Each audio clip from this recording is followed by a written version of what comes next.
안녕하세요. 저는 오늘 영화제 진행을 맡게 된 노비라고 합니다. 반갑습니다.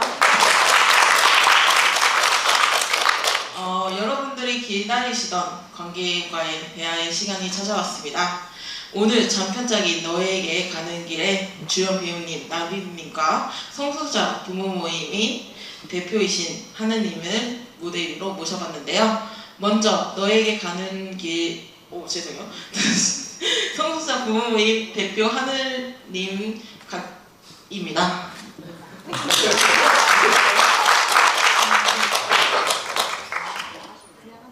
네, 간단한 소개 부탁드릴게요. 네, 반갑습니다. 저는 성소수자 부모 모임에서 하늘이라는 이름으로 활동을 하고 있고요. 제 아들은 이제 동성애자, 남성 동성애자의 40대 초반의 아들의 엄마입니다. 밖에 만나게 돼서 반갑고요. 사실 이 자리에는 비비안님이 앉으시면 정말 좋았을 텐데 비비안님이 승무원이시고 또 이제 외국 비행을 나오셔가지고 오실 수가 없었어요. 여러분 정말 뵈셨으면 너무 좋았을 텐데 너무 안타까워하셨는데 그냥 제가 그 자리를 이렇게 제가 대신 채웠습니다. 반갑습니다. 다음은 너에게 가는 길 주연 배우님 나비님입니다. 안녕하세요. 주연 배우로 하니까 좀 쑥스럽네요. 반갑습니다. 저는 성소수자 부모 모임에서 나비라는 이름으로 활동하고 있고요. 제 아들은 31살, 바이젠더, 팬류매틱, 에이섹슈얼로서 현재 트랜스젠더 남성으로 살아가고 있고요. 수원에 이렇게 특별히 올 일이 별로 없었는데 와서 한국도 보고 멋진 커피숍이 많더라고요. 커피도 한잔하고 해서 오늘은 이렇게 일로 왔지만 다음번에는 꼭 한번 정말 구경하고 이 수원 이 행궁 근처에 이런 문화적인 향기나 또 책꽂이 있고 또 별도로 방문해서 한번 마음껏 그걸 느끼고 가고 싶다 그런 생각을 했고요. 여러분들에게 따뜻한 시선과 표정을 보니까 정말 환대하는 느낌이어서 감사합니다. 반갑습니다. 네. 경기퀴어 문화축제 준비위원회 세 번째 도약 경기퀴어 연화제인데요. 올해 슬로건 모두 알고 계신가요? 앞에 있는 건데요. 모르는 분들을 위해서 간단하게 짚고 가겠습니다. 올해의 슬로건은 우리의 힘은 밑줄입니다. 여기에 담겨져 있는 뜻은 나는 나이지만 나여서는 안 되고 나를 있는 그대로를 나로 봐주지 않는 사회에서 단지 키워라는 단어를 붙였을 뿐인데 가까운 가족, 동료, 친구들에게 우리라는 존재를 숨겨야 합니다. 그럼에도 불구하고 이러한 우리가 활동하는 것은 억압받고 차별받는 우리의 이야기를 세상에 알리고 가시화하여 세상을 바꾸다 보면 숨어있는 키워드도 용기를 얻고 나올 수 있는 기회와 우리들도 남들이 받는 당연한 권리들을 찾는 것입니다. 이번 슬로건 또한 여러 의미를 담은 우리들의 이야기를 만들어가는 뜻으로 만들었습니다. 나비님, 하느님, 저희가 슬로건을 작성하는 작은 공간을 마련했었는데요. 혹시 작성하셨으면 어떻게 작성하셨는지 여쭤봐도 될까요? 네, 저는 그 슬로건을 쓰는 걸 보고 우리의 힘은 저는 연결이자 침투이다 이렇게 생각하고 있어요. 모든 사람들은 다 연결돼 있고 또 이렇게 우리끼리 우리 안에서만 그들만의 잔치가 되지 않고 많은 사람들과 함께하기 위해서는 잘 모르는 사람들에게도 혹은 경우에 따라 매우 이제 예를 들어서 저희 이런 성소수자들을 혐오하는 아주 저쪽 편에 있는 사람에게도 직접적으로 지금 당장 다가가지 못하겠지만 서서히 다가가서 그 사람들도 좀 뭔가 알고 또 이렇게 정말 다양성을 포용하는 그런 세상이 되기 위해서는 우리 곁에 있는 사람의 연결과 또 그들에게까지 가까이 갈 수 있는 침투 그게 필요하다 싶어서 우리의 힘은 연결이자 침투이다 이렇게 쓰고 싶습니다. 네, 그러면 하느님도 우리의 힘은 저는 사랑이다 라고 말을 하고 싶습니다. 방금 저 뒤에서 이렇게 슬라이드에서 프리허그를 하는 거를 보여드렸잖아요. 그것을 저는 어떤 인터뷰나 뭘 할 때 여기 배지에 러브 윈즈 이 배지를 항상 오늘은 안 달았지만 그런 걸 항상 하고 다니는데요. 저 프리허그도 그 사랑의 그 힘으로 그 연결이 되는 것이고, 저 프리허그가 2016년도에 저희가 저 영상을 찍은 거거든요. 그래서 그것이 그때 굉장히 아주 폭발적으로 성소수자분들과 또 성소수자의 가족, 친구들 모두가 그 영상에 굉장히 크게 위로를 받았는데, 더더군다나 그때 그 서울 퀴어문화축제 때 저 영상을 찍고 바로 다음 날인가 다음 날 미국에서 올랜도라는 곳에서 그 술집이죠. 술집에서 총기 사건이 일어났어요. 그때 굉장히 아주 신문에서도 한국 신문에서도 대대적으로 났었는데, 그때 미국에서도 굉장히 충격. 그래서 그 술집에서 성소수자들이 수십 명이 그 자리에서 죽었거든요. 그래서 그런 큰 사건이 나서 그때 이제 저희 영상이 그때 미국에서 이제 조앤리라는 그러니까 그러니까 영화 배우이신 분이 저희 영화를 저희 이 영상을 보고 미국에서 그 영상을 이제 동영상이 돌면서 미국에 있는 성소수자분들이 그 당시에 2016년도 6월에 그때 한 거의 500만 뷰까지 그렇게 봤던, 그렇게 저렇게 굉장히 크게 아주 위로를 받았던 영상이에요. 그래서 저는 사랑이라고 부르고 싶습니다. 네, 잘 들었습니다.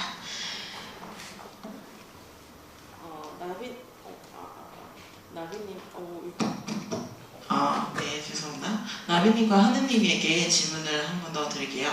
혹시 영화 제목인 너에게 가는 길은 어떤 의미를 담고 있는지, 예를 들면 제목을 통해 영화를 보고 있는 혹은 오늘 오신 관객들에게 전달하고자 했던 메시지가 있을까요? 네, 이 영화 제목은 이제 변기리 감독님이 정하셨는데, 감독님께 많은 사람들이 이걸 물어보실 때 이렇게 답변을 하시더라고요. 또 이제 저희하고는 어느 정도는 저희가 되신 상황인데, 이제 공유가 되신 상황인데, 너에게 가는 길은 일단 부모로서 나의 성소수자 자식을 온전히 받아들이는 그 길로 가는 길, 그리고 그 전에는 몰랐었는데 이제 이 성소수자 부모로서 조금 더 성장하는 자신, 좋은 어른이 되고자 하는 자신에게 가는 길, 그리고 이런 마음들을 합하여서 힘을 내어서 차별금지법 제정으로 가는 길, 이런 간절한 마음을 담아서 이 너에게 가는 길이라는 제목을 지었다고 말씀하시더라고요.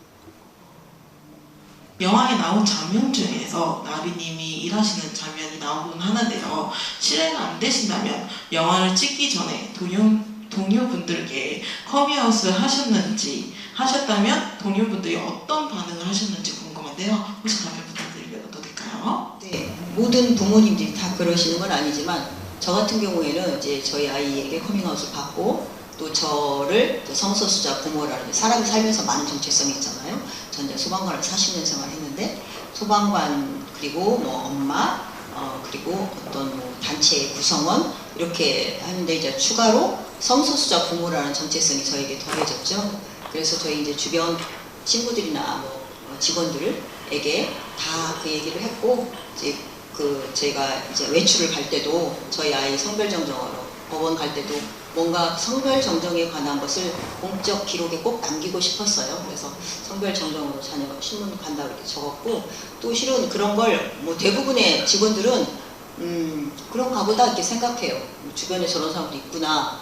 혹은 이제 가까운 직원들 같은 경우 아 그랬구나. 힘든 건 없었어? 나는 뭘 도와주면 될까? 이렇게 얘기하시는 분도 있고 또 경우에 따라서는 약간 딸떠름하고 불편해하시는 분도 계시긴 해요.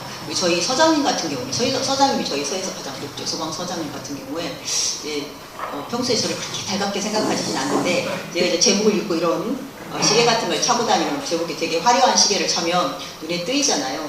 이제 서장님 물어보세요. 자네는 그게 뭔가 이렇게 한 말씀 하고 싶어가지고 그래서 제가 이거요 저희 아들이 트랜스젠더라 제가 이 프라이드 축제 기간에는 퀴어 축제를 프라이드 축제라고 하는데 자긍심을 갖는 축제 이런 걸 하고 다녀요. 이렇게 얘기하니까 서장님이 이제 깜짝 놀라요. 서장님은 직접적으로 이제 그 얘기를 들어본 적이 없으셔가지고 저한테 뭐 그럼 엄마가 맨날 밖으로 돌으니까 애가 그렇게 된 거 아니야? 이런 식으로 말씀을 하시더라고요. 그래서 제가 서장님이 좀 나이를 많이 연세가 드시기도 했지만 서장님께 서장님 선진국에서 그런 말씀하시면 경찰이 잡아갑니다. 마치 망태영감이 잡아간다 이렇게 하는 것처럼 서장님이 되게 뭔가 막 그 당황하시더라고요. 실은 경찰이 잡아가진 않아요. 외국에서도. 하지만 여기서 이렇게 얘기하니까 굉장히 당황하셔가지고 말씀을 못 하시다가 이제 돌아가셔가지고 다른 분께 저희 이제 중간 관리자의 다른 분께 저 사람은 자식이 트랜스젠더인 것이 뭐가 그렇게 자랑스러워서 저렇게 얘기를 하고 다닌다 이렇게 얘기를 하셨대요. 중간에 계셨던 분이 또 저한테 전달을 하셔서 제가 그랬어요. 저 자랑스럽지 않을 게 뭐야? 난 자랑스럽기만 하구만. 그랬더니 중간에 말씀을 전하신 분이 깜짝 놀라가지고 아니 진짜 뭐가 그렇게 자랑스러워? 이렇게 물어보시더라고요. 나는 자식 덕분에 새로운 세상을 알게 되었다. 나이가 50 넘고 60 넘어서 새로운 세상을 알 일이 없고 되게 편안하고 쉬운 걸 찾아다니잖아요. 사람이 그만큼 경직되고 그렇게 살 건데 자식 덕분에 새로운 세상을 알게 되었고 그래서 성소수자뿐만 아니라 여러 가지 인권 관련한 공부도 하게 되었고 내 삶이 더 풍요로워졌고 여러 경험을 겪었다. 그래서 우리 부모들은 성소수자 자식을 하느님이 주신 스페셜 에디션이라고 생각해요.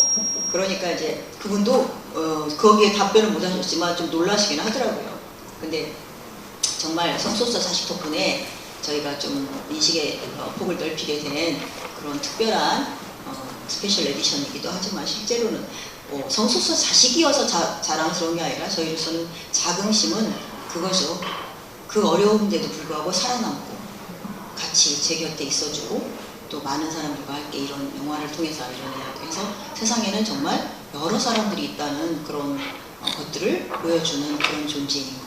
잘 살아남았고 그런 부분들이 저희도 되게 자긍심을 갖는 부분이라고 생각을 하는 것 같습니다.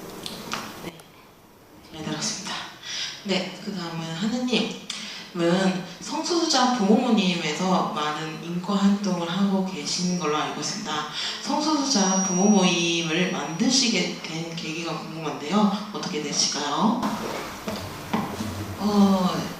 제가 이제 아들이 동성애자라는 걸 알게 된 연도가 2007년도 겨울 좀 직전에 그때 알게 됐어요.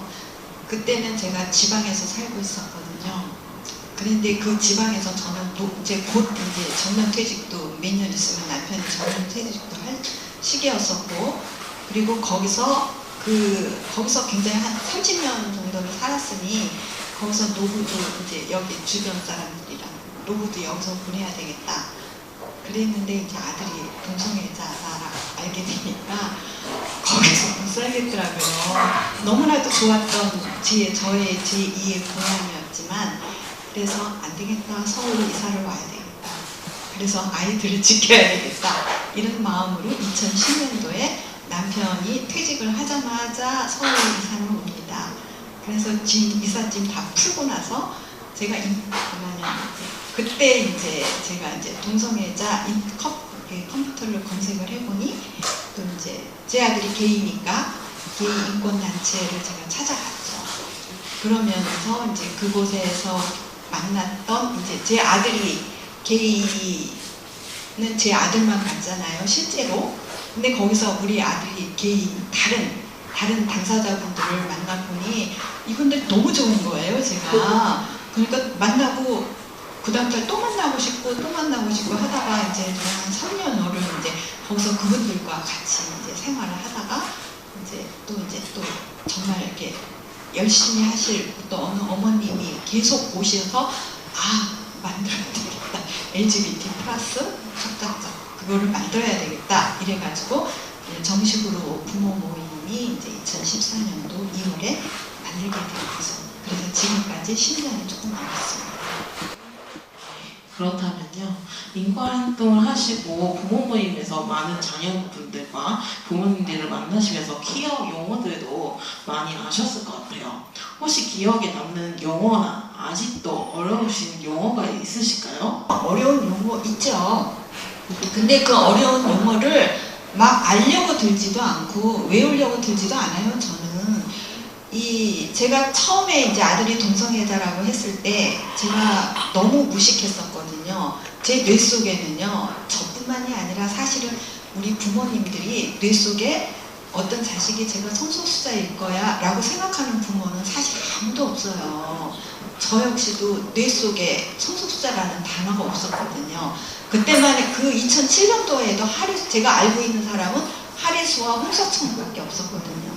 그분들은 이제 TV에서 뭐 매스컴에서 나오니까 그냥 그런 사람이 있는가 보다 그러고는 저하고 상관없는 사람, 그래서 성소수자라고 막 머릿속에 집어넣고 있지는 않거든요.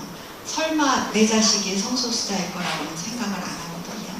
그렇게 했는데 그때 제가 처음에 알았을 때 제가 누구한테 물어봐야 되나 가장 제가 마음이 가는 사람이 제 동생이었거든요. 동생은 정말 너무나도 공정한 말을 항상 해주는 저한테는 너무나도 고마운 동생인데 그 동생이 하는 말이 사람은 이쪽에 이성애자가 있고 또 반대편에는 제 아들은 동성애자라고 하니 이쪽에는 동성애자가 있고 그 선상에 다양한 사람들이 있어. 아주 수많은 사람들이 있는데 내가 어느 선상에 있느냐.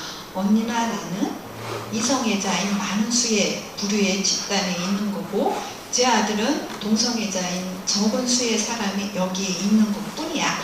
그 사이에는 정말 다양한 사람들이 있어. 정말 제가 무식했던 첫날, 알게 된 첫날에 동생이 해준 말이 그 말이에요. 저한테는 그 말이 저한테 정말 그 성경의 그 어느 복음보다 더 소중한 말이었거든요. 그렇듯이 그 선상에 있는 그 다양한 사람들이 어느 선상에 있는 것이 있는 존재거든요. 근데 그 사람의 이름이 저는 이제 하늘이라는 이름이고 나비님 이름 여기 까먹어서 죄송합니다. 그렇듯이 그거를 그냥 무슨 용어 막 그렇게 알려고 들 필요 없어. 그냥 있는 존재예요. 그래서 저는 그렇게 억지로 알려고 들지는 않아요. 옛날에는 좀 공부해야 되기 때문에 뭐 나비님의 아드님 한결씨가 에이젠더 에이신조 이게 뭐지 하고 막 알려고 들었어요. 근데 이제는 알려고 들지는 않아요. 그냥 본인이 성소수자라고 하고 나는 누굽니다. 그러냐고. 근데 그게 뭐지? 저는 굳이 그렇게까지 알고 싶진 않아요. 거기까지입니다. 네, 감사합니다. 마지막 질문입니다. 나비님, 너에게 가는 길을 촬영하셨을 때 가장 감명 깊은 대사나 오늘 와주신 관객분들에게 들려주고 싶은 대사가 있으실까요? 실은 이 영화의 어떤 제작 배경을 보면 4년 동안 지금 찍은 영화거든요. 4년 동안 정말 많은 부모님들을 이렇게 다니면서 생애사도 다 인터뷰도 하고 감독님이 그렇게 찍은 중에서 이제 비비안님과 저의 이야기를 주로 뽑아서 영화를 만들었고 또 저희는 감독님이 이런 것에 대해서 어떻게 생각하시느냐 물어보시면 인터뷰를 주로 많이 썼잖아요. 제가 이제 뜻밖의 그 사람들이 당사자들이 많은 위로를 받았다고 하는 말. 제가 생각하는 부분도 있었지만 위로를 받았다고 하는 대사가 그 얘기했던 것 같아요. 인터뷰 내용 중에 나의 뿌리는 부모가 아니라 나 자신이다. 그래서 부모가 훌륭하다거나 그러면 그것도 좋겠지만 그렇지 않는다 하더라도 오히려 더 강하게 잘 살아날 수 있다. 이런 얘기에 아마 당사자분들이 많은 그 감동을 받았다고 하는데 그걸 가만히 생각해보면 그만큼 성소수자들이 부모에게 자기 존재를 지지받고 응원받고 싶은 마음이 많은가 봐요. 그런데 저희 이제 부모 모임에 오시는 많은 성소수자분들이 이제 되게 커밍아웃을 어떻게 하면 좋을지 했는데 정말 좋은 반응을 보이면 그것도 이제 자랑하러 오고 했는데 정말 안 좋은 어떤 피드백을 받으면 와서 속상해서 위로받고 가기도 하는데 실은 커밍아웃이라고 이제 부모님께 커밍아웃을 하는 존재가 우리나라에서는 20%밖에 안 된대요. 나머지 80%는 커밍아웃을 하지 않고 부모님이 돌아가시는 거죠. 되게 적죠. 커밍아웃을 해서 어떤 분이 이렇게 말씀하세요. 자식이 부모를 자기 마음대로 지레짐작하지 않고 자신의 넓은 세계에 초대하는 일이라고 해요. 근데 그 초대장을 우리나라 성소수자의 80%는 부모님께 드리지 못하는 거죠. 왜냐, 부모님이 속상하고 충격받고 또 부모님과의 관계가 힘들어지고 영원히 이해 못하실 것 같다 그러면 그 정말 꼭 말씀드리고 싶고, 실은 뭐 그 얘기를 안 하면 계속 대화가 헛돌잖아요. 너 애인 있어? 데리고 와? 결혼 안 하니? 뭐 애는 안 낳지? 이런 얘기를 할 때 그런 대화에서 다 소외되잖아요. 친척들도 안 만나고 싶어 해요. 그런 거짓말, 일종의 그 뜻하지 않은 사실과 다른 말을 하고 싶지 않으니까 그 얘기를 하고 싶고, 부모님이 이제과 또 친척들에게 솔직하게 혹은 주변 사람들에게 하고 싶지만 부모님에게 그 얘기를 못하는 순간에 친척들과도 이제 어떤 소외되는 상황이 되는 거죠. 그래서 그 얘기를 하고 싶지만 못하는 사람이 80%예요. 그러니까 다시 말하면 80%의 부모님들은 자기 자식이 정말 어떤 존재인지 매우 중요한 지적 지향이나 성 정체성이 그 사람의 전부는 아닙니다만 되게 중요한 부분이잖아요. 그런 걸 모르고 돌아가시는 거죠. 그래서 영화에서 보시는 것처럼 부산의 성준 어머님께서 나중에 자식이 그런 것을 알고 내 자식을 찾은 것 같다 이렇게 얘기를 하잖아요. 계속 대화가 헛돌고 이렇게 얘기를 못하는 부분이 있다가 정말 중요한 부분을 알고 나서 어머니가 이해하시고 나서 내 자식을 찾은 것 같다 이렇게 말씀하시거든요. 그래서 그런 부분에 있어서 부모님께 말씀을 드리고 싶은데 그 말을 못하고 꽤 오랫동안 이렇게 갖고 있다가 얘기를 하면 이제 부모님은 난데없이 웬 이렇게 충격적인 발언, 난데없이 웬 이렇게 그 가정에 이렇게 파문을 일으키나 이렇게 하지만 그 당사자 입장에서 정말 오랫동안 뭐 십몇 년, 뭐 몇십 년 기다렸다 이렇게 하는데 부모님께서는 되게 이제 힘들어 하시고 또 이해를 바로 하시고, 이제 비비아님 같은 경우에는 아버님께서 한 3일 만에 바로 부모 나오셨거든요. 그런 분도 있지만 꽤 오랫동안 받아들이지 못해서 힘들어 하시는 분도 있거든요. 그런 상황에서 이제 자식들이 그럴까봐 혹은 그러니까 그렇게 부모님과의 관계가 멀어질까봐 혹은 진짜 얘기했다가 멀어져서 그러고 떨어져 나가면 어떤 입장이냐면 저는 이제 물론 이제 부모 입장이 더 크긴 합니다만 자식 입장에서는 세상을 다 잃고 내 뿌리가 없어져 단절된 느낌, 혹은 부모가 이렇게 부정하는 부모도 있어요. 굉장히 극단적으로 네가 나가서 죽었으면 좋겠어 이런 식의 부정하는 그런 얘기를 들으면 자식 입장은 어떻겠어요? 자식 입장에서는 정말 자살 시도를 들었고 자살하지 않는다 하더라도 그 마음 안에서 나는 뿌리가 없어, 나는 뿌리가 상했어 이런 생각을 갖고 사는 사람들이 많이 있는 것 같아요. 그래서 그 얘기에 많은 위로를 받으신 것 같고, 참고로 우리나라의 성소수자는 통계에 나와 있는 건 아닌데 어느 문화권이나 외국 같은 데 이렇게 통계를 해보면 5% 내지 10%래요. 요즘 제가 그것도 넘어가는데 흔히 말하는 LGBT, 레즈비언, 게이, 바이섹슈얼, 트랜스젠더, 외국에서는 한 60가지 정도로 아까 하느님이 얘기해 주신 복잡해라고 하셨잖아요. 이게 스펙트럼이라고 그러는데 거기에 있는 그 60여 가지가 넘는 각각의 성적 지향과 성 정체성을 가진 사람들이 있는데, 실은 이게 아까 말씀드린 스펙트럼인 거여서 그걸 무어라고 얘기를 하는, 실은 저도 트랜스젠더 엄마지만 제가 소개를 바이젠더, 에이섹슈얼이라고 했잖아요. 또 그 안에 트랜스젠더 같은 경우에도 여러 용어들이 있어요. 뭐 젠더케어라든가 에이젠더라든가 여러 용어가 있는데 그것을 실은 다 알 필요가 없죠. 하나님 말씀처럼 그 사람이 나는 이런 존재야. 그럼 그렇구나. 좀 설명해주면 좋겠어. 해서 괜찮으면 설명해주면 그렇구나. 네가 어떤 모습에도 나는 난 너를 뭐 좋아해. 이렇게 얘기해주면 되는 거지. 그걸 다 알 수 없는데 그 스스로를 성소수자라고 생각하는 사람들은 어느 문화권이나 5% 내지 10%가 있다고 그래요. 그러면 우리나라만 해도 5천만 명의 인구가 넘는데 5% 최소만 잡아도 250만 명이잖아요. 정말 250만 명이 정말 어느 정도 숫자냐면 제가 이제 40년간 소방관 생활했는데 소방관을 포함한 모든 우리나라 공무원이 120만 명이에요. 여러분 주민센터나 이렇게 보면 많은 공무원들 보시잖아요. 소방관이나 경찰관이나 그런 사람들이 우리나라에 다 합해도 120만 명인데 또 현역 군인이 우리나라에 60만 명이 안 돼요. 우리가 흔히 볼 수 있는 주변에서 뭐 가족들도 있고 친척들 중에도 많이 있잖아요. 그런 분들을 다 합한 숫자보다 더 많은 숫자의 성소수자가 있는데 만약에 여러분들이 주변에서 한 번도 못 봤다 그러면 그만큼 성소수자가 자기를 드러내기 안전하지 않은 세상이기 때문에 그렇다고 해요. 그래서 20명 중에 한 명이면 우리가 접하는 뭐 직장이나 학교나 어디서든 집안에도 한두 명씩은 다 있죠. 그런데 얘기를 안 할 뿐이죠. 그래서 그런 많은 그 사람들이 좀 안전하게 자기를 표현할 수 있거나 혹은 자기를 굳이 표현하지 않는다 하더라도 아니 싫은 사람이 자기가 돈이 많다고 나 돈 많아하고 떠들고 다니지 않잖아요. 돈이 가난하다고 해서 나 가난해하고 늘 얘기하고 다니지 않는 것처럼 성소수자도 자기가 얘기하고 싶을 때 얘기하고 싶지 않으면 얘기 않고 막 이렇게 안전하게 살 수 있는 그런 분위기가 좀 되어야 할 거고 그런 의미에서 이걸 이상하게 보지 않고 지지할 수 있는 누구보다도 가까이에서 이제 가족 그리고 이제 주변 사람들이 지지해 주실 분들이 많이 필요하죠. 잘 들었습니다. 네, 이번에요. 영화를 보면서 궁금했던 장면들 아니면 나비님과 한우님에게 편하게 질문을 하는 시간을 갖도록 하겠습니다.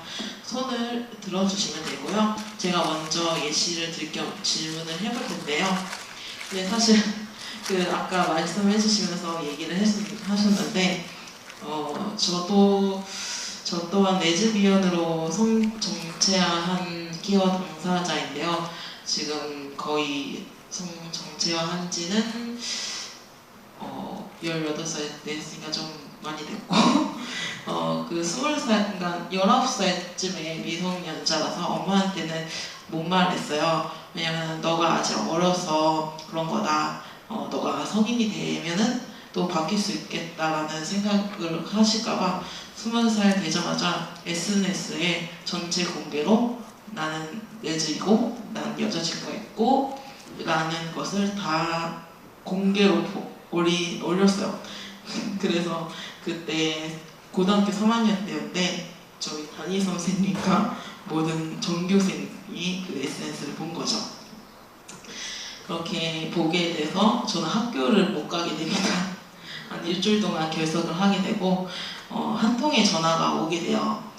담임 선생님이셨는데 되게 모른 척 해주시면서 왜 안 오냐, 너는 그냥 내 학생이지, 눈치 보지 말고 와라 라는 한마디에 학교를 용기 내서 가게 돼서 20살 되자마자 엄마한테도 그러면 나도 이렇게 담임 선생님도 인정을 해주는데 당연히 나를 사랑해주는 엄마도 인정해주지 않을까 해서 엄마한테 성민을 값을 하게 되는데요.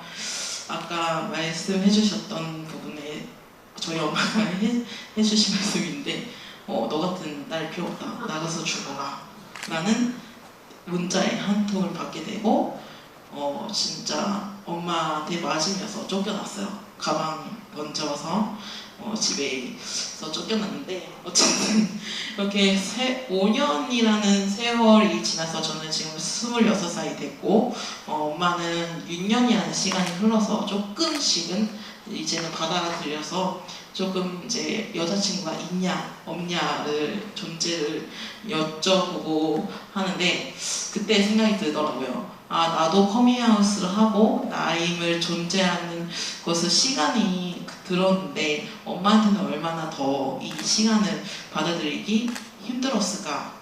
엄마도 시간이 필요했구나 라는 생각이 들었는데요. 하지만 저처럼 이렇게 나비님 말대로 이제 정체화하고 얘기를 하는 분들도 있지만 볕장에 멀어질까봐 두려워서 아직 숨어있는 키워들이 있는데 그 분들한테 혹시 조언을 해주신다면 조언을 해주실 말씀과 아니면 부모님들한테 받아들일 때 어떻게 받아들일지 어떻게 반응을 할지 이런 조언들이 있을까요? 커밍아웃을 할 때 정말 부모님들이 굉장히 열려있다고 생각해서 이제 어느 당사자분이 부모님한테 얘기를 했는데 부모님이 정반대의 반응을 하실 수도 있고 또 부모님이 굉장히 보수적이라고 생각을 했는데 당사자가 얘기해서 부모님이 굉장히 이렇게 아주 그래도 이렇게 감싸는 그러니까 이거는 알 수가 없어요 사실은. 그러니까는 그 상황마다 너무 다르기 때문에 그래서 저는 커밍아웃을 하려면 일단 내가 단단해졌을 때 커밍아웃을 하라고 얘기를 해요. 혹시라도 부모는 이 뇌 속에 성소수자라는 거를 가지고 있질 않거든요. 그래서 부모는 자식을 사랑하고 걱정을 하기 때문에 한다는 말이 아까 뭐라 그랬죠? 네가 아직 어려서 그런 걸 거야. 조금 네가 나이가 들면 바뀔 수 있을 거야. 뭐 이런 말을 한단 말이에요. 근데 당사자분들은 그런 말이 굉장히 큰 상처인데 부모는 그걸 그거를 생각하지 못하고 그런 말을 그냥 계속 막 해대는 거죠. 그게 얼마나 큰 상처인데. 그런데 그걸 모르기 때문에, 무지하기 때문에 그렇게 하는 거거든요. 그래서 저는 좀 부모님한테 얘기할 때는 좀 내가 단단해졌을 때 얘기를 하고, 혹시라도 부모가 그런 몰라가지고 그렇게 말을 하는 거를 좀 이렇게 상처받지 않을 수 있을 때, 그때쯤에 하는 게 조금 안전할 때 얘기를 하는 것이 저는 좋겠다고 생각을 해요. 그리고 또 뭘 질문하셨죠? 부모님 입장에서 받은 제가 했으면 좋겠다. 저는 기억력이 산천입니다. 부모님들 입장에서는 방금 말씀하신 것처럼 그 당사자 입장에서는 아까 얘기했던 것처럼 시간이 필요하잖아요, 부모님. 그러니까 정말 예의를 다해서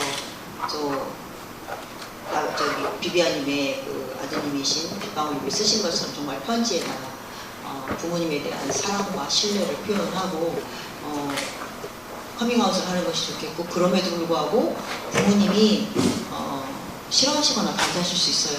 저희가 오랫동안 본 바로는 부모님이 자식의 커밍아웃을 받아들이는 자세는 뭐 지적 수준이나 뭐 정치적 성향하고는 별 상관이 없는 것 같아요. 관계가 있다면 자식을 얼만큼 열린 마음으로 사랑하느냐, 그것과 관계가 있는 것 같아요.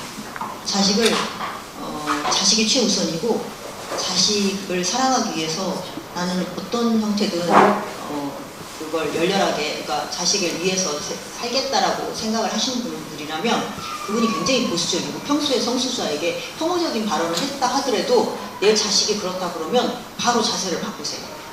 그런데 그렇지 않은 부모님 같으면 되게 밖에서 좀 멋지게 보이고 그런 부모님이라도 자기가 생각한 어떤 고정적인 틀? 고정적인 세계관이 딱 너무 경직돼 있으면 자식을 이해를 못 하시더라고요. 그래서 그 자식의 커밍아웃을 대하는 자세는 부모님의 세계관, 자식 그리고 플러스 자식의 사랑, 거기에 달려있다고 저희는 생각을 해요.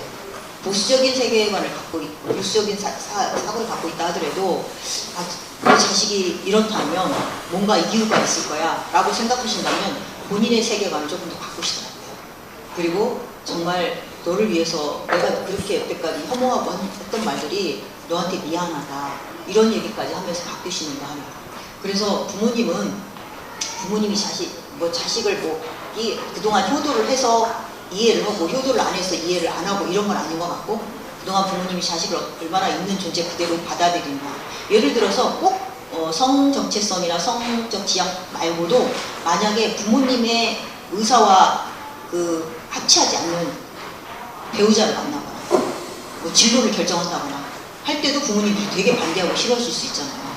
그런데 뭐 시간이 어느 정도 지나더라도 혹은 뭐 바로라도 부모님이 자식을 사랑하면 그래 네가 좋다면, 네가 원한다면 그렇게 본인의 좀 마음을 바꿔주시잖아요. 그런 것처럼 부모님의 세계관이나 플러스 자식에 대한 사랑, 그만큼이 커밍아웃하는 자세이기 때문에 당사자 입장에서는 만약에 부모님이 반대하고 너 때문에 내가 죽을 것 같아 힘들어 라고 해도 죄책감을 갖지 않으셨으면 좋겠어요.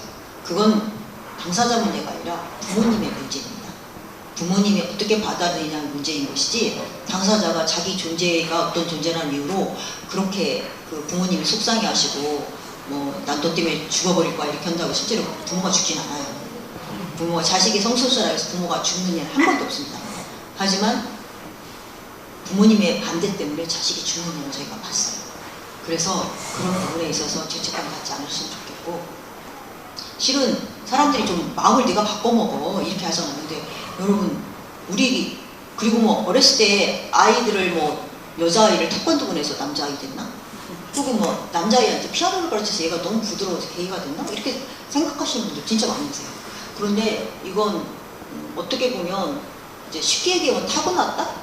그러니까 그런 모습을 안 보였어도 이게 원래 있었던 것이 나타난 거지, 없던 것이 갑자기 바뀔 수는 없어요. 성소수자 하면 이렇게 혐오하고 차별이 많은 세상에서 선택할 수만 있다면 성소수자가 아닌 비성소수자로 살고 싶지 굳이 그 혐오하는 성소수자 살려고 하겠어요. 근데 그건 그럴 수밖에 없기 때문에 그러는 거고요. 뭐 이건 성적 지향의 문제고 레즈비언케이는 이제 트랜스젠더나 젠더케 이건 성 정체성의 문제인데 성 정체성의 문제도 왜 저희 아들 같은 경우에 이제 태어날 때는 외부 성기를 기준으로 여성이라는 성별을 지정받았어요. 그걸 이제 지정 성별이라고 하는데 그렇게 이제 여성으로 살다가 얘가 이제 나는 어렸을 때부터 난 남자여서 자꾸 남자들 줄에 서고 이제 이런 흔히 말하는 젠더 표현이라고 하는데 그래서 이제 왜 남자가 되려고 해? 라고 저도 생각을 했는데 그게 아니라 과학적으로 사람의 이제 태아가 이건 과학적인 근거가 있는 다 얘기들인데 책에서 나온 얘기인데 생식기가 먼저 만들어지고 그 다음에 뇌에 젠더가 만들어진대요. 호르몬이나 이런 영향으로. 그래서 생식기와 동일한 젠더가 만들어질 수도 있고 그것과 다른 젠더 혹은 그 중간 어디쯤에 있는 젠더가 만들어질 수도 있대요. 매우 과학적인 얘기죠. 이게 본인이 택해서 남자처럼 살고 싶어서 되는 건 아니거든요. 여자처럼 살고 싶어 예쁜 게 좋아서 난 여자가 되고 싶어 그게 아니거든요. 이런 과학적인 혹은 근거가 있는 이런 얘기를 들으면 어떻게 보면 이게 자연인 거죠. 자연이고 그런 걸 모르고 살았던 것이 우리가 너무 모르고 살았구나 라고 생각하는 거죠. 그래서 물론 여기 오신 분들 정말 많은 환대의 마음을 갖고 오신 LI 분들이 이제 저희 지지하시는 분들이 많으시고 잘 몰라도 다양성을 포용할 수 있는 그런 분들이 이제 다 오셔서 정말 감사합니다만 이런 부분에서 여러분들이 좀 자연스럽게 얘기를 만약에 주변에 하신다면 전혀 모르는 분들도 일 테면 예를 들어서 드라마나 어떤 TV 예능 프로그램에서 요즘 이제 성소수자 나오니까 나올 때 흔히 말하는 그 혐오하는 발언들 또 뭐 희화화하는 발언들 할 때 그건 아닌 것 같아 라고 한마디 해주시면 좋을 것 같아요. 우리 예전에 여성들이 되게 차별 많이 했었잖아요. 실은 법적으로 차별했어요. 제가 한 30몇 년 전에 이렇게 업무를 하는데 상속법의 민법에서 친족의 범위가 부계로는 8촌 이내 모계로는 4촌 이내에 돼 있더라고요. 그래서 제가 너무 이게 이제 사회적으로 문화적으로 차별이 있을 수 있어도 법적으로 차별했다는 거 말도 안 되잖아요. 그래서 이제 상사에게 이게 정말 말도 안 된다 라고 했더니 상사분이 저한테 막 화를 내시면서 그럼 아빠 피하고 엄마 피하고 갔냐고 이렇게 화를 내시더라고요. 그래서 이 사람들이 이 나이에 사람들이 이렇게 생각하나 했는데 결국 바뀌었잖아요. 그 어떤 호주제도 바뀌고 지금 법에서 이렇게 명백하게 차별하는 건 옳지 않다라는 것들이 계속 나오고 그런 것들이 바뀐 것처럼 이것도 바뀌어야죠.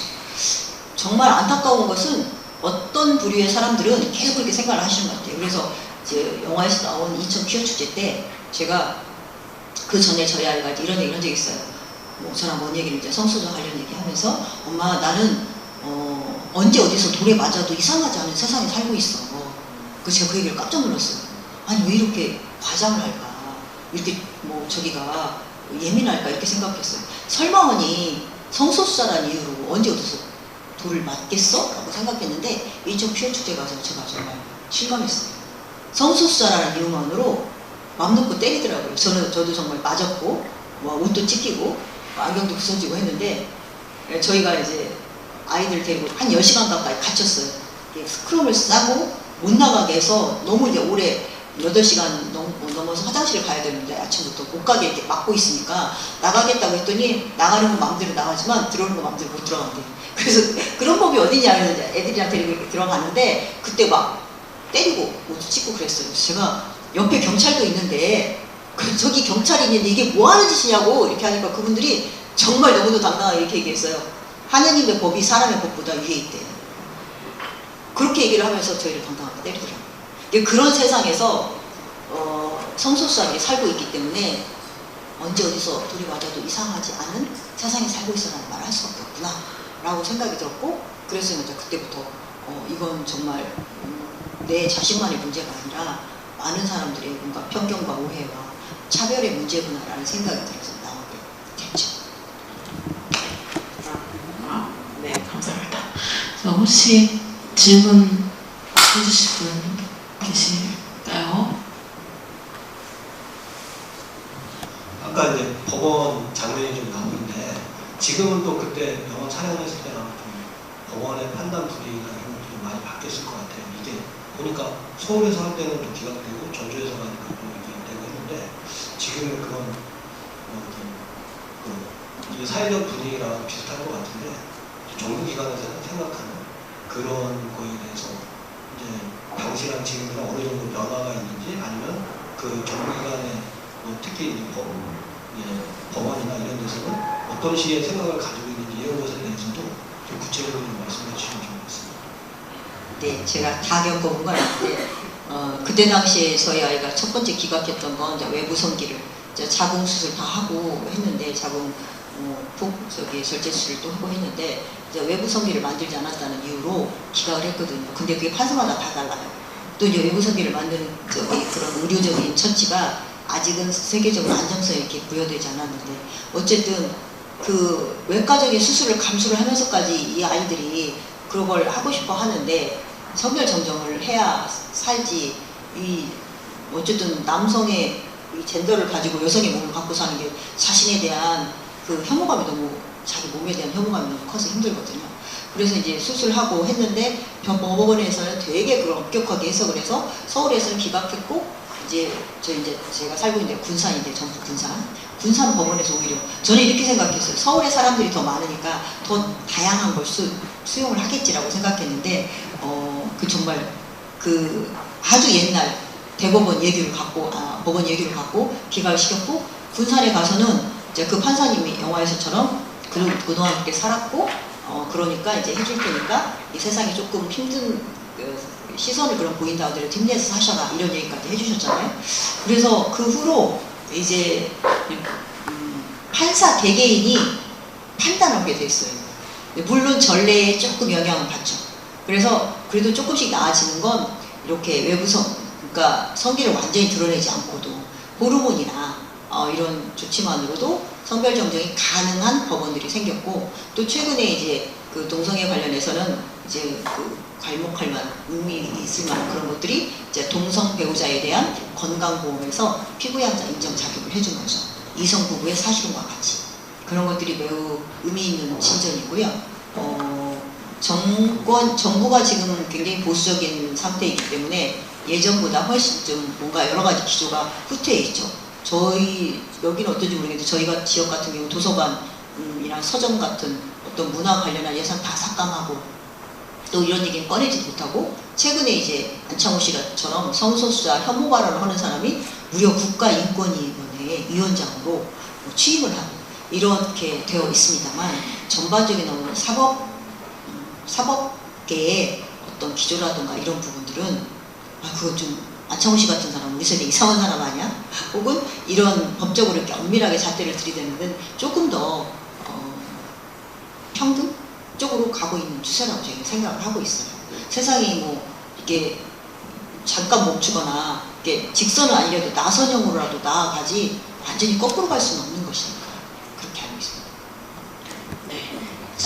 한 개 더 받을까요? 네, 한 개 더 받아도 된대요. 궁금하신 거 있으실까요? 네.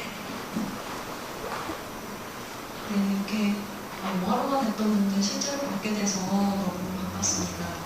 여쭤보고 싶은 거는 영화가 개봉한 이후에 공적인 거 말고 민간 차원에서 아주 느리지만 조금씩 변화를 하는 것 같습니다.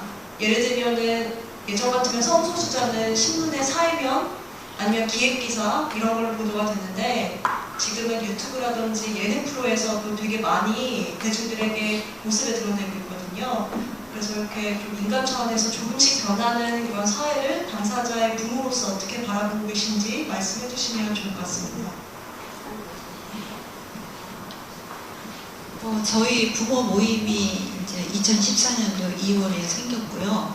그리고 어쨌든 부모 모임도 인권 활동을 이제 하고 있는 단체로서 10년이라는 시간을 지내면서 보니까 그 2014년도와 지금 2024년도의 이제 그 차이에서 보면은 그래도 많은 시민들이 성소수자에 대한 이렇게 생각이 넓혀져 있고 지금 뭐 정치나 이제 뭐 어떤 종교 쪽이나 그거는 뒤로 가고 있지만 그래도 시민 의식은 앞으로 가고 있다. 그래서 힘든 세상이고 안전하지 않은 아무리 그런 세상이라 하더라도 그래도 곳곳에 있는 여러분과 같은 이런 LI 분들이 계시고 또 이런 인권 활동가 분들이 계시고 그러는 한은 앞으로 조금씩 진전을 해가고 있다. 그래서 세상은 그래도 좋은 방향으로 간다. 저희는 굉장히 희망적으로 생각을 하고 있습니다. 그래서 여러분들의 힘과 여러분들이 또 사시는 그 각자의 그 사시는 곳에서 혹시라도 주변에 혐오의 말이 있다거나 그렇다면 그렇게 하지 말아라라는 아주 용감하고 단호한 말을 해주시는 것이 사실은 우리는 부모고 또 이제 당사자분들도 하지 말아라, 차별을 금지하라 하지만 여러분들의 힘이 정말 굉장히 위대하고 용기 있고 정말 훌륭하신 그런 말씀 하나가 굉장히 큰 희망을 갖는 거거든요. 그래서 저희도 정말 제 생이 닿을 때까지 걸어다니는 힘이 있을 때까지 이런 인권 활동을 하겠지만 여러분들께서도 그런 같이 저희와 같이 너에게 가는 길이지만 그 길은 너라는 것은 정말 여러 가지가 될 수 있잖아요. 그래서 그 너라는 거는 굉장히 희망을 향해 가는 그런 존재라고 생각해요. 우리가 그것을 향해 지향해서 가야 할 길이기 때문에 우리 같이 그 길을 걸어가기로 해요. 네, 감사합니다. 저 방금 전에 하나 더 받아서 된다고 하셔가지고 더 궁금하신 분 있으실까요? 참여하신 분들 궁금하신데요. 영화에 관한 에피소드를 질문하실 수 있을까요? 제가 여러분께서 질문하시기 전에 저희는 이제 매달 정기 모임을 하고 있거든요. 정기 모임은 정말 지방에서도 올라오시고 뭐 제주도에서도 올라오시고 그렇게 해요. 근데 너무 먼 데서 오시는 정말 차비가 장난이 아니거든요. 그래서 저희가 지역 모임을 호남 지역, 그 다음에 이제 영남 지역, 그 다음에 충청 지역, 또 지역 모임도 만들었어요. 근데 이제 뭐 지하철 가는 정도는 다 이제 서울 쪽으로 오시죠. 저희가 서울 지역에서는 이번에 107회? 109회인가? 107회지? 107회 모임까지 107번을 모임을 했거든요. 매달 모임에 오시는 처음 자식이 손소수자인 걸 알게 된 부모님들, 그 다음에 처음 오시는 당사자분들은 내가 부모님한테 어떻게 커밍아웃 해야 될까? 우리 부모님이 놀라지 않으실까? 그걸 걱정해가지고 그러면서 오시는 당사자분들이 있거든요. 그리고 또 여러분과 같은 이제 LI 분들도 오세요. 저희는 관심 가지고 이렇게 연대하고 싶으신 분들은 모두가 다 열려있는 공간이거든요. 그래서 아무나 다 오셔도 돼요. 오셔서 정말 부모가 처음 알게 돼서 이제 며칠 안 됐습니다. 그러고 오시는 부모들이 계세요. 그분들은 정말 지식이 없는 분들이거든요. 그분들의 고민이 뭔지, 그분들이 그 다음 달에 어떻게 변해가는 모습이라는가 그런 거를 여러분들이 직접 보게 되면 그 영화에서 너에게 가는 길의 거의 완성이 바로 우리 정기 모임의 그런 모습이 아닐까. 그리고 어느 분께서는 그 정기 모임 하는 그 현장이 이 세상에서 모임 중에서 가장 아름다운 모임이다. 이런 말씀을 해주시더라고요. 이건 제가 한 말이 아니에요. 오시는 분들이 하시는 말씀이거든요. 그래서 여러분들이 삶이 고달프고 힘들고 어렵다 할 때는 저는 같이 나누고자 하는 장소에 오셔서 그분들이 고민, 힘든 거, 이분들이 어떻게 극복해 가는가 그 문제도 보시는 것이 여러분들한테도 큰 도움이 되고 저희도 그분들이 변해가는 모습, 또 LI로서 오시는 분들이 기뻐서 돌아가시는 모습, 그 모습을 보면서 서로 기쁨을 나누게 되거든요. 그 안에서 정말 힘든 주제지만 정말 힘들고 어둡고 힘든 주제지만 그 안에서 행복이 있고 사랑이 그 안에서 드러나는 거거든요. 그래서 가실 때 그분들이 다 웃으시면서 가요. 그래서 저는 그게 너무나도 우리 부모 모임에 정기 모임에 오시는 분들이 소중하고 혹시라도 이제 힘드시다 그러면 저희 모임 찾아주세요. 저희 부모 모임 검색하면 언제 정기 모임 하는 시간 장소 다 나오거든요. 유튜브도 많이 보시고 저희한테 오시는 게 저기 커밍아웃 스토리. 커밍아웃 스토리. 커밍아웃 스토리 이거 정말 이거 대학에서도 이렇게 열린 교수님들이 이제 오시는 이제 학생들한테 이렇게 교재료도 줘요. 이거 보고 이제 후기를 써라. 이렇게 하시는 교수님들도 계시고, 이거 그때 2018년도인가요? 18년도에 저희 커밍아웃이 했는데 그 해에 세종 우수도서 선정됐고 각 도서관마다 저희 책은 다 비치돼 있어요. 사서 보셔도 좋고 뭐 도서관에서 빌려보셔도 좋고. 지금 혹시 있나요? 살 수 있을까요? 네. 가지고 오신 게 있을까요? 가지고 온 건 없고요. 인터넷에서 네. 보면 10% 할인해서 저는 그거 여쭤보고 싶었는데 네. 저희는 썬평동 독서 모임이라고 운영하거든요. 네. 몇 주마다 한 번씩 책을 선정해서 네. 하는데 지금 말씀하시는 거 보니까 제가 추천받고 싶은 책이 있을까요? 하고 여쭤보려고 했는데 커밍아웃 스토리. 커밍아웃 그 책은 정말 네, 커밍아웃 스토리는 11분 부모님과 15분의 당사자분께서 쓰셔서 저희도 이렇게 다 쓰고 했지만 그 되게 생생한 목소리를 들을 수 있는 그런 책이고요. 또 이제 독서 모임에서 이제 보내드릴 건 저희가 이제 웰컴 투 레인보우라고 그러니까 그 성소수자에 관한 안내서 웰컴 투 레인보우하고 이제 커밍아웃 스토리는 저희 성소수자 부모 모임에서 나온 책이고, 또 이제 성소수자 지지자를 위한 지침서라는 노란 책이 있어요. 미국 책. 그 책도 되게 좋은 책인데 그런 책으로서 이제 저희도 독서 모임하고 그러거든요. 그런 책들을 한번 보신다면 좀 또 이렇게 지식도 많이 생기겠지만 참 다양한 삶을 알게 되는 그런 또 기쁨, 즐거움도 느끼실 것 같아요. 저희 같은 경우는 대만의 오드리탕 혹시 들으셨나요? 장관이신데 그 커밍아웃을 한 번 하고 남성으로 태어났는데 여성으로 있다가 내가 아닌 것 같다 다시 남성으로 했다가 아닌 것 같다 다시 여성으로 해가지고 지금 장관님을 하고 계시거든요.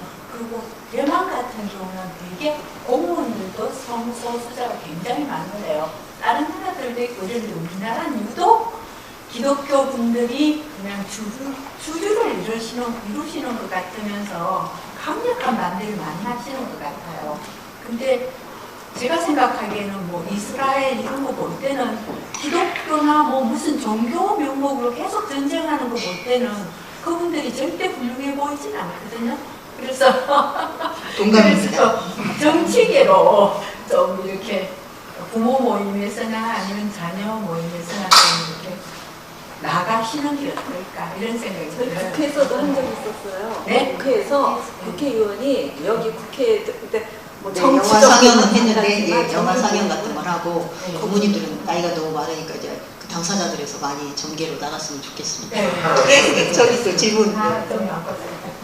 마지막으로 이렇게 나비님 얼굴 뵈니까 너무 반가운 마음이 많이 들었고요. 이렇게 직접 뵐 수 있어서 너무 반갑습니다. 사실 이제 영화 보면서 이제 많이 공감을 했고 이제 되게 정말 그냥 궁금해 여쭤보는 건데요. 이제 나비님 그 한결님께서 영화에 보면 이렇게 춤추는 장면이 나왔어요. 그래가지고 그 이후에 뭐 이제 알바도 하고 이렇게 사신다고 했는데 지금 시간이 이제 지나서 이제 좀 어떤 생활을 하고 계실지 궁금하고 그 꿈을 좀 이루사든지 뭐 이런 생각들이 좀 들었습니다.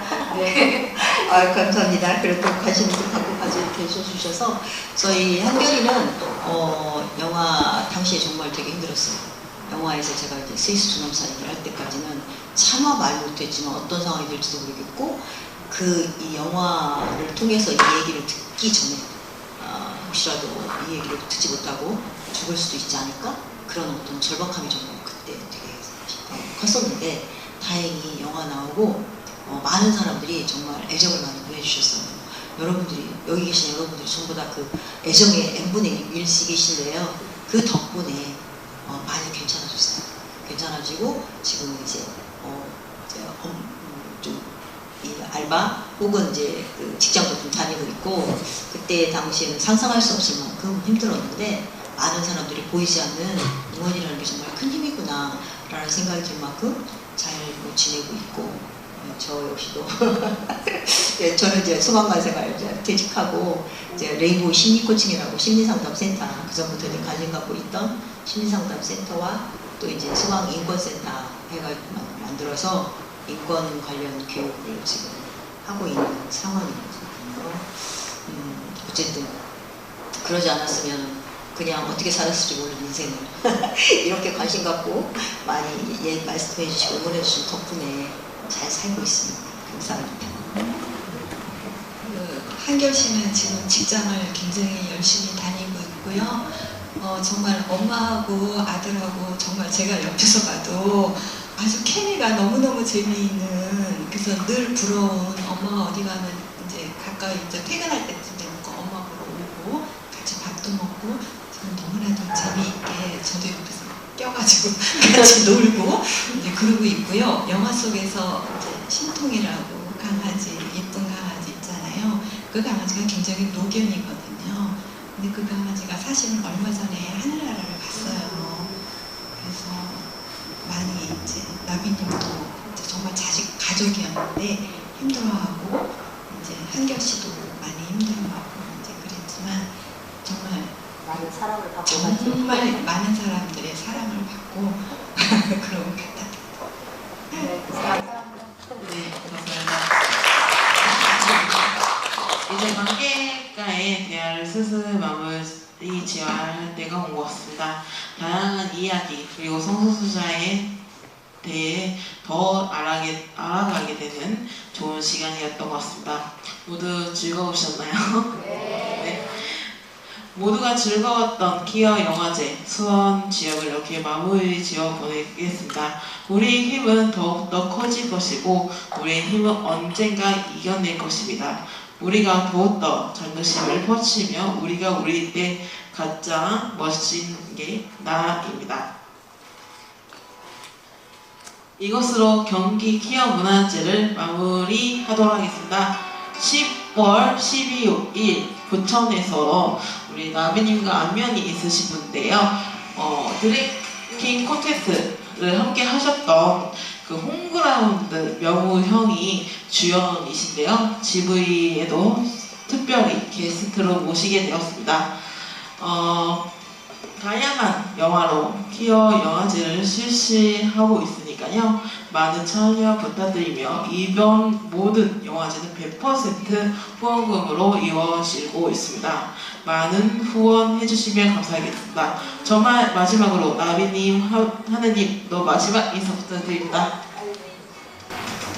여러분 여기까지 와서 정말 뵙게 돼서 너무나도 반갑고요. 이 주변을 걸어오면서 이 동네가 저는 너무 아름답다 이런 생각이 들어요. 또 불러주신다면 어디래도 저는 달려가겠습니다.